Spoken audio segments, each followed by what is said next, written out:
जय हिंद एवरीवन। कैसे हो आप सभी? आई होप सब अच्छे होंगे और अपनी तैयारी अच्छे से कर रहे होंगे। ये दोस्तों एक बार फिर से आपका वेलकम है आपके अपने प्यारे से YouTube channel Hind defence academy पर। तो दोस्तों जैसा कि हम लोगों का मॉक टेस्ट कोस्ट गार्ड नाविक जीडी का मॉक टेस्ट चल रहा था इस रफ्तार में, तो हम लोगों ने मॉक टेस्ट 1 और मॉक टेस्ट 2 कर लिए हैं। तो दोस्तों आज का जो हमारा सेशन है मॉक टेस्ट का, इसमें हम मॉक टेस्ट 3 करेंगे कोस्ट गार्ड जीडी का, जिसमें 25 क्वेश्चन मैथ के आते हैं और 25 क्वेश्चन फिजिक्स के आते हैं। तो मैं तो मैथ पढ़ाता हूं दोस्तों, तो मैं मैथ के 25 क्वेश्चन का मॉक टेस्ट करा रहा था, जिसमें से पहले लेक्चर में मैंने 25 क्वेश्चन लाया था और बाकी के जितने भी अब लेक्चर कराऊंगा उसमें तो 10 क्वेश्चन ही करेंगे, क्योंकि 25 क्वेश्चन लाने से बहुत ज़्यादा हो जा रहा था वीडियो लंबा, जो कि अपलोड करने में भी थोड़ी समस्या आ रही थी। तो इसलिए आप मैनेज करना। अब 10 ही क्वेश्चन लेकर आ रहा हूँ डेली। तो ऐसे भी दोस्तों 25 ए करा दिया हूँ, 8 दिन में 80 ये हो जाएगा। तो 80 25 105 क्वेश्चन, यानी कि 105 110 क्वेश्चन हो जाएंगे मैक्सिमम। इसमें से भी दोस्तों आपके क्वेश्चन फंसने के बहुत बहुत चांसेस हैं, क्योंकि मैं वही क्वेश्चन लेकर आया हूँ जो कि बार बार एग्जाम में रिपीट होते हैं और जिन कॉन्सेप्ट से क्वेश्चन आपका बनता है एग्जाम में, क्योंकि मैं भी एग्जाम दिया हुआ ही एक स्टूडेंट हूँ। तो चलिए आज का हमारा जो मॉक टेस्ट है मॉक टेस्ट 3, इसको भी देख लेते हैं। तो सबसे पहले दोस्तों हमारा पहला क्वेश्चन है फलन कॉस इनवर्स कोष्टक में 4x-1 का प्रांत है। और दूसरा क्वेश्चन है limit x tends to 0 e की power a minus A X minus E की पावर बी एक्स बटा में x है। इसका हम लोग को क्या करना है, लिमिट का क्वेश्चन है, इसका हम लोग को लिमिट निकालना है। और ये क्या है दोस्तों, ये फंक्शन का क्वेश्चन है, फलन का। तो सबसे पहले ऐसा क्वेश्चन को करने के लिए इसका फार्मूला क्या होता है दोस्तों, इसका फार्मूला होता है दोस्तों, जो कॉस इनवर्स और साइन इनवर्स के साथ में जो संख्या होता है फलन ना वो किसके बीच में होता है। तो जैसे यहाँ पे है आपका कॉस इनवर्स एफ एक्स या फिर साइन इनवर्स एफ एक्स। यहाँ पे जो होता है दोस्तों ना, इसका मान -1 से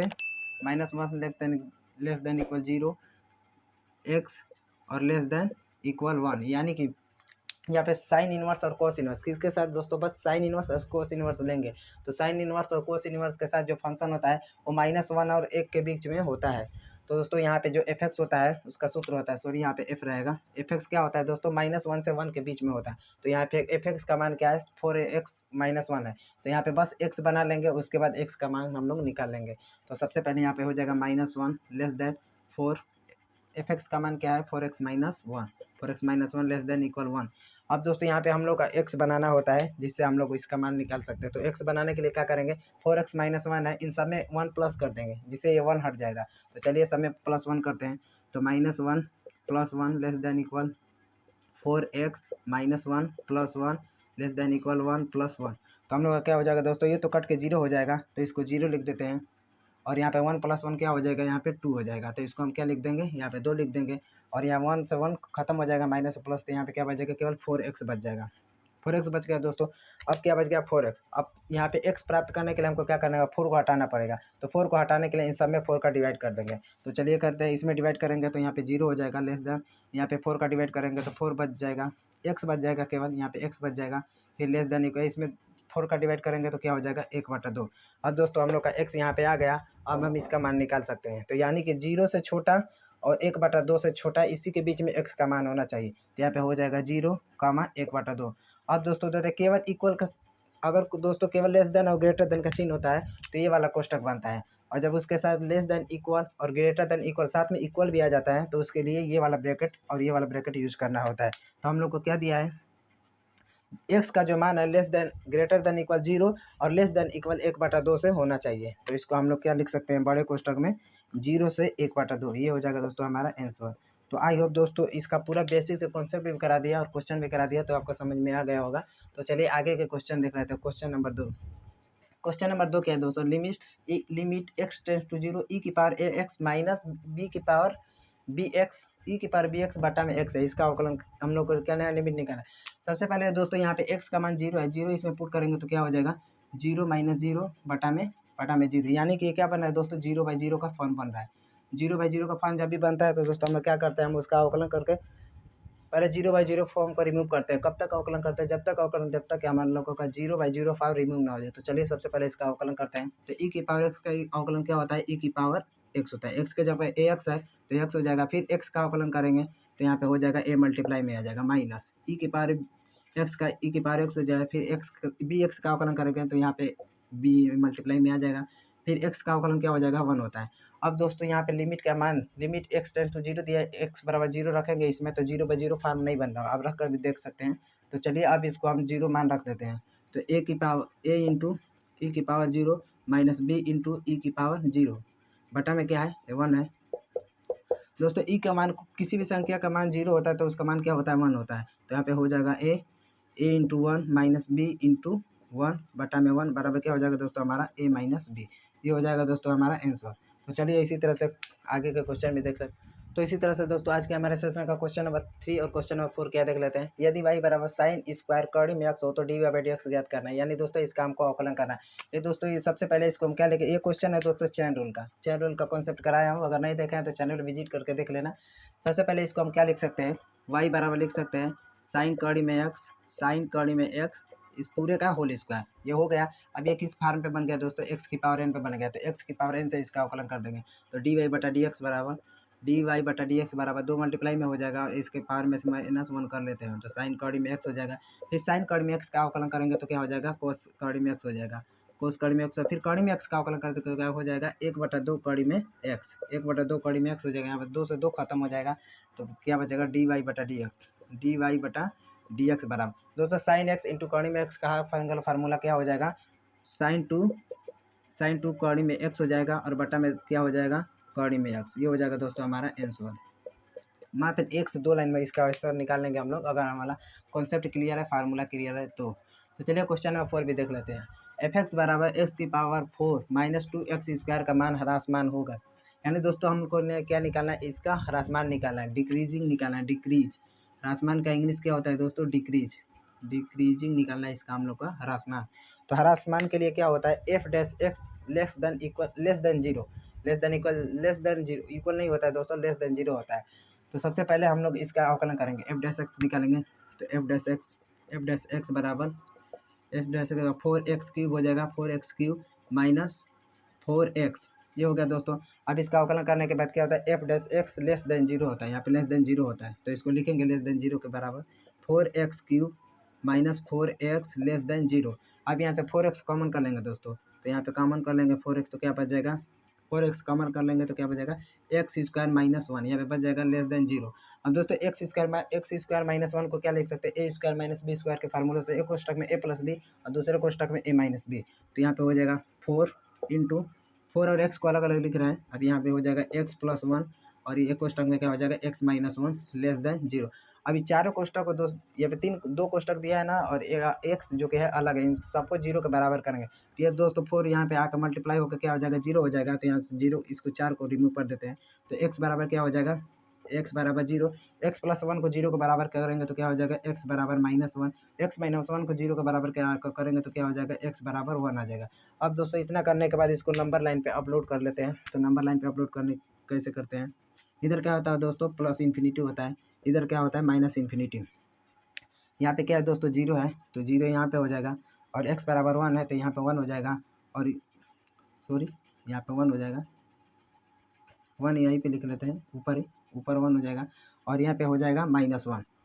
हम लोग को दोस्तों इन सबका घात क्या है, इसका भी घात 1 है, इसका भी घात 1 है, इसका भी घात 1 है। इसके लिए हम लोग चिन्ह परिवर्तन कैसे करते हैं, यहाँ पे होता है प्लस, फिर इधर होगा माइनस, फिर इधर होगा प्लस, फिर इधर हो जाएगा माइनस, इधर हो जाएगा माइनस। तो उसके बाद हम लोग क्या करेंगे, हम लोग को क्या निकालना है दोस्तों, डिक्रीज निकालना है। हम लोग क्या पूछा है, इन डिक्रीज पूछा है यानी ह्रासमान पूछा है। तो डिक्रीज इतना बस देखेंगे, ये है माइनस और ये है माइनस, हम लोग को डिक्रीज निकालना है। तो हम लोग का क्या हो जाएगा आंसर, माइनस इन्फिनिटी से 1, -1 दिख रहा है यहाँ पे, माइनस इन्फिनिटी से -1 तक इसका मान ह्रासमान होगा, डिक्रीज होगा। फिर यूनियन जीरो से प्लस इन्फिनिटी, यानी कि जीरो से इन्फिनिटी, यानी कि माइनस इन्फिनिटी से -1 यूनियन जीरो से इन्फिनिटी, इसका मान ह्रासमान होगा। ये हो जाएगा दोस्तों हमारा आंसर। तो आई होप दोस्तों आपको क्वेश्चन नंबर 4 तक समझ में आ गया होगा। तो क्वेश्चन नंबर 5 भी देख लेते हैं। सॉरी दोस्तों यहाँ पे जीरो से इन्फिनिटी नहीं होगा, बल्कि क्या होगा, हमको डिक्रीज निकालना है। तो यहाँ पे ह्रासमान यहीं तक है, 0 से 1 रहेगा, यहाँ पे डिक्रीज, यहाँ पे इन्फिनिटी में रहेगा, क्या रहेगा 0 से 1, तो हो जाएगा माइनस इन्फिनिटी से -1 यूनियन 0 से 1। ये हो जाएगा दोस्तों हमारा आंसर। इस तरह से दोस्तों आज के हमारे सेशन का question number 5 and question number 6 भी देख लेते हैं। तो दोस्तों क्या दिया है, इंटीग्रल 3x प्लस 5 की होल पावर 7 dx, यानी इसका हमको समाकलन करना है। दोस्तों 3x प्लस 5 को हम लोग क्या मानेंगे, इतने को x मान लेते हैं। तो यानी कि x की पावर 7 का हम लोग को समाकलन करना है। तो इतने को x अज्यूम करते हैं पहले, तो इसका समाकलन क्या हो जाएगा दोस्तों, 3x प्लस 5 की पावर हो जाएगा यहाँ पे 8 और बटे में हो जाता है 8। अब दोस्तों यहाँ पे 3 ये क्या है, x के मल्टीप्लाई में है, और जो वेरिएबल के मल्टीप्लाई में होता है उसको क्या लिख देते हैं, डिवाइड में लिख देते हैं। तो यहाँ पे 1/3 मल्टीप्लाई हो जाएगा इससे, तो क्या हो जाएगा 3x प्लस 5 की पावर 8 बटा में क्या हो जाएगा, अतली के 24 मल्टीप्लाई होकर 24 हो जाएगा। ये हो गया दोस्तों हमारा आंसर। तो चलिए क्वेश्चन नंबर 6 भी देख लेते हैं। यदि किसी त्रिभुज के शीर्ष 0,2 1,0 व 3,1 है तो त्रिभुज है। यानी कि इसके किसी त्रिभुज के शीर्ष कोऑर्डिनेट इतने हैं तो त्रिभुज कौन सा बनेगा, कौन सा त्रिभुज बनेगा। तो सबसे पहले इन दोनों के बीच की दूरी हम लोग निकाल लेते हैं दोस्तों। ये क्या होता है x1, ये होता है y1, ये होता है x2 और ये होता है y2। तो हम लोग का सूत्र क्या होता है, इस सूत्र से हम लोग इसके दोनों के बीच की दूरी निकाल लेते हैं। तो पहले निकालेंगे इसका निकालेंगे, पहले इसका निकालेंगे। तो x2 माइनस x1 का होल स्क्वायर यानी 1 माइनस 0 का, तो यहाँ 1 माइनस 0 का स्क्वायर करेंगे तो क्या हो जाएगा 1 ही हो जाएगा। फिर plus x2 minus y2 minus y1 का होल स्क्वायर, 0 माइनस 2 करेंगे तो माइनस 2 का स्क्वायर क्या हो जाएगा 4 हो जाएगा। अब दोस्तों यहाँ पे क्या हो जाएगा कौड़ी में 5। फिर इन दोनों के बीच का निकालेंगे, इसके बीच का और इसके बीच का निकालेंगे। तो इसका भी देख लेते हैं।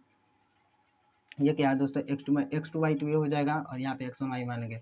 तो 3 माइनस 1 का स्क्वायर, 3 माइनस 1 यानी कि 2 का स्क्वायर क्या हो जाएगा 4 हो जाएगा। फिर क्या करेंगे 3 माइनस 2, फिर करेंगे 1 माइनस 0 का स्क्वायर का हो जाएगा दोस्तों, यानी कि 1 का स्क्वायर 1 ही होता है। तो यहाँ पे भी क्या निकल कर आएगा, कौड़ी में 5 निकल कर आएगा। फिर यहाँ पे इसका और इसका हम लोग बीच की दूरी निकालेंगे, यानी कि 0,2 और 3,0 के बीच की दूरी निकालेंगे। तो इसको भी निकाल लेते हैं। तो क्या हो जाएगा दोस्तों 3 माइनस 0 यानी 3 का स्क्वायर 9 होता है, और 1 माइनस 2, 1 माइनस 2 क्या होता है दोस्तों 1 माइनस 2 1 हो जाएगा। तो 1 का स्क्वायर क्या हो जाएगा 1 हो जाएगा। फिर यहाँ पे क्या निकल कर आएगा कौड़ी में 10, यहाँ पे कौड़ी में 10 निकल कर आ गया। यानी कि इन दोनों के बीच की दूरी क्या हो गया कौड़ी में 5, और इसके बीच की दूरी क्या हो गया कौड़ी में 5, और पहले वाले और तीसरे का दूरी क्या हो गया कौड़ी में 10 आ गया। तो दोस्तों कभी भी दो त्रिएंगल का मान बराबर हो और उसका स्क्वायर करने पर तीसरे त्रिभुज का मान, तीसरे कोण का मान निकलता है तो क्या होता है समद्विबाहु समकोण त्रिभुज होता है। तो यहाँ पे कर लेते हैं, यहाँ पे इसका स्क्वायर कर लेंगे कौड़ी में 5 का स्क्वायर प्लस कौड़ी में 5 का स्क्वायर बराबर कौड़ी में 10 का स्क्वायर कर लेते हैं। तो 5 प्लस 5 के यहाँ पे 5 हो जाएगा, यहाँ पे 5 हो जाएगा, स्क्वायर करेंगे तो 5 प्लस 5 10 हो जाएगा। इसका कौड़ी में घटाएंगे तो ये भी 10 हो जाएगा। यानी कि किन्हीं दो का वर्ग करने पर तीसरे के बराबर आता है तो क्या होता है, और 2 बराबर और 1 10 आता है। तो इसका रूल क्या है दोस्तों, क्या कहलाता है समद्विबाहु समकोण त्रिभुज। तो ये क्या हो जाएगा हमारा आंसर समद्विबाहु समद्विबाहु समद्विबाहु समकोण समकोण त्रिभुज, समद्विबाहु समकोण त्रिभुज, ये हो जाएगा दोस्तों हमारा आंसर। तो आई होप दोस्तों आपको इतने जितने भी क्वेश्चन बता दिए क्वेश्चन समझ में आ गया होगा। अगर आपका क्वेश्चन से समझने में कोई भी डाउट होता है, इससे कोई रिलेटेड कोई भी आपकी क्वेरी रहती है तो कमेंट बॉक्स में पूछ सकते हैं, जिससे हम आपके प्रॉब्लम को सॉर्ट आउट करने की कोशिश करेंगे। तो ये हो जाएगा हमारा आंसर। तो चलिए आगे के क्वेश्चन भी देख लेते हैं। इसी तरह से दोस्तों आज का हमारे सेशन का question number 7 and question number 8 भी देख लेते हैं। उस वृत्त का समीकरण क्या होगा जिसका केंद्र मूल बिंदु पर एवं त्रिज्या कौड़ी में 5 है। दोस्तों क्वेश्चन नंबर 7 ये क्या है दोस्तों, ये सर्किल का क्वेश्चन है। ये सर्किल से क्वेश्चन हम लोगों ने पुटअप किए हैं, तो ये क्वेश्चन को आप पढ़ लिए होंगे। दोस्तों हमको इसका क्या निकालना है, समीकरण निकालना है जिसका केंद्र क्या है दोस्तों मूल बिंदु।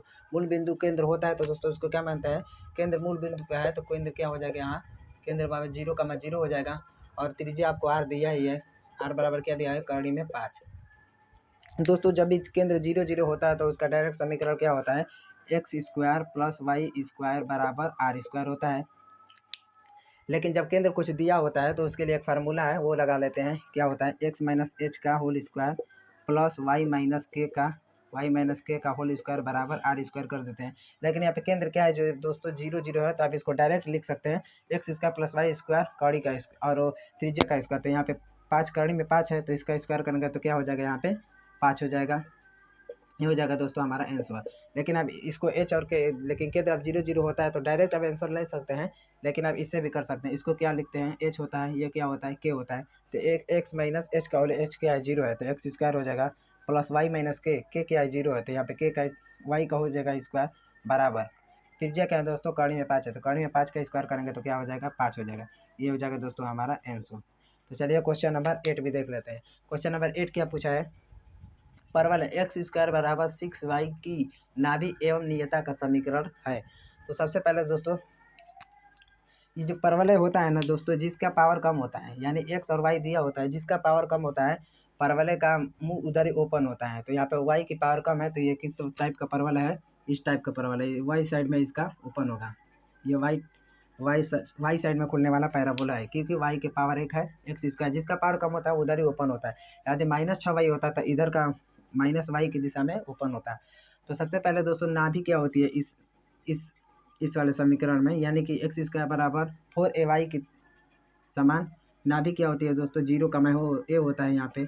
और इसके नियता क्या होता है, नियता का समीकरण क्या होता है, नियता का समीकरण इसका होता है दोस्तों y बराबर -a होता है। दोस्तों हम लोग को इसका मान निकालने में क्या चाहिए, बस a का मान चाहिए, क्योंकि हम लोग को नाभि पूछा है जो कि 0 का a है, और नियता पूछा, नियता का समीकरण 0 को जो कि होता है y बराबर -a होता है। अब हमको बस a निकालना है। तो दोस्तों यहाँ पे समीकरण दिया होता क्या है, एक्स स्क्वायर बराबर 4ay, यहाँ पे 4a के जगह पे क्या है दोस्तों, यहाँ पे 6 है, बस 4a को 6 के बराबर कर देंगे, तो 4a बराबर हो जाएगा यहाँ पे 6। ए बराबर निकालेंगे तो 6/4 यानी कि 3 यहाँ पे 2 हो जाएगा, 3/2 हो जाएगा दोस्तों, जो कि हम लोग का क्या है ए का मान है। तो ए बराबर है 3/2, यहाँ पे ए का मान है 3/2, बस निकाल देंगे। यहाँ पे ए का मान रखेंगे 3/2, तो क्या हो जाएगा 0 का मान यहाँ पे हो जाएगा 3/2। और नियता का समीकरण क्या होता है, y बराबर माइनस है, तो ए के जगह क्या रख देंगे 3/2, तो हो जाएगा -3/2। ये हो गया दोस्तों हमारा नियता, और ये हो गया हमारा नाभि, जो कि हमें क्वेश्चन में निकालना था। तो ये हो जाएगा दोस्तों हमारा आंसर। तो आई होप दोस्तों आपको इतना क्वेश्चन समझ में आया होगा, उसके साथ साथ मैं कॉन्सेप्ट भी करा दे रहा हूँ, तो आपका कॉन्सेप्ट भी क्लियर हो गया होगा। तो चलिए आगे के question number 9, question number last 10 भी देख लेते हैं। इस तरह से दोस्तों आज के हमारे सेशन का question number 9 and question number 10 last भी क्या है वो भी देख लेते हैं। तो दोस्तों आपका क्वेश्चन नंबर 9 में पूछा क्या है, यदि दीर्घवृत्त में दीर्घ अक्ष की लंबाई लघु अक्ष की लंबाई की 3 गुनी है तो उत्केंद्रता क्या होगी। यानी दीर्घ अक्ष की लंबाई लघु अक्ष की क्या है, 3 गुनी है। तो दोस्तों इस क्वेश्चन को कैसे हल करेंगे देख लेते हैं। सबसे पहले दोस्तों यहाँ पे लघु अक्ष की लंबाई क्या होती है, सबसे पहले यहाँ पे लिखेंगे लघु अक्ष की लंबाई बराबर 2a होती है यहाँ पे, और दीर्घ अक्ष की लंबाई क्या होती है, 2b होती है। दीर्घ अक्ष की लंबाई, सॉरी दोस्तों यहाँ पे 2b हो जाएगा, ये दीर्घ अक्ष की लंबाई है ना, तो यहाँ पे 2b हो जाएगा, यहाँ पे 2b सॉरी ये 2b हो जाएगा। दीर्घ अक्ष की लंबाई लघु अक्ष की लंबाई की 3 गुनी है, तो लघु अक्ष की लंबाई क्या हो जाएगी, 2b हो जाएगी, और दीर्घ अक्ष की लंबाई क्या हो जाएगी, दीर्घ अक्ष की लंबाई बराबर क्या हो जाएगा हमारा 2a। दोस्तों यहाँ पे दीर्घ अक्ष आपको क्वेश्चन में पूछा गया, यदि दीर्घवृत्त में दीर्घ अक्ष की लंबाई लघु अक्ष की लंबाई की 3 गुनी है तो उत्केंद्रता क्या होगी। तो दीर्घ अक्ष की लंबाई क्या है हम लोगों का, दीर्घ अक्ष की लंबाई है 2a, और लघु अक्ष की लंबाई क्या है 2b है। दोस्तों यहाँ पे क्या गया है, दीर्घ अक्ष की लंबाई लघु अक्ष की लंबाई की 3 गुनी, यानी ये इसकी लंबाई का 3 गुना है, यानी दोस्तों ये इसकी लंबाई का 3 गुना है। तो इसको क्या करेंगे, इसमें 3 का मल्टीप्लाई करेंगे, क्योंकि ये इसकी 3 गुना है। तो दोस्तों यहाँ पे 2 से 2 पहले खत्म हो जाएगा। अब a को इधर भेज देंगे और 3 को इधर भेज देंगे, तो a को उधर भेजेंगे तो यहाँ पे b को उधर भेजेंगे तो क्या हो जाएगा a बटा में b, और यहाँ पे भेज देंगे यह हो जाएगा 3। यहाँ पे इसको उल्टा करेंगे तो क्या हो जाएगा दोस्तों, b बटा में a बराबर क्या हो जाएगा 1 बटा में 3 आ जाएगा। अब दोस्तों उत्केंद्रता हम लोग को पूछा है, तो उत्केंद्रता ई बराबर क्या होता है, होल कड़ी में 1 माइनस बी स्क्वायर बटा में ए स्क्वायर। अब दोस्तों b बटा में a का मान क्या है, 1 बटा में 3 है, तो यहाँ पे लिखेंगे 1 माइनस यहाँ पे a का स्क्वायर 1 ही रहेगा, और b का स्क्वायर क्या हो जाएगा, b का स्क्वायर 1 हो जाएगा, a का स्क्वायर क्या है, a का मान क्या है 3 है, तो यहाँ पे हो जाएगा 9। तो इसको क्या लिख सकते हैं, यहाँ पे कड़ी में 8 हो जाएगा, तो कड़ी में 8 को क्या लिख सकते हैं, 2 कड़ी में 2 बटा में ये 9 कड़ी से बाहर निकलेगा तो क्या हो जाएगा 3। ये हो जाएगा दोस्तों हमारा आंसर। तो इस तरह से दोस्तों आज के सेशन का क्वेश्चन नंबर 10 यानी क्वेश्चन नंबर लास्ट भी देख लेते हैं। तो दोस्तों क्वेश्चन नंबर 10 क्या है, tan 1 degree into tan 2 degree into tan 3 degree dot dot dot dot tan 89 degree का मान आपको बताना है।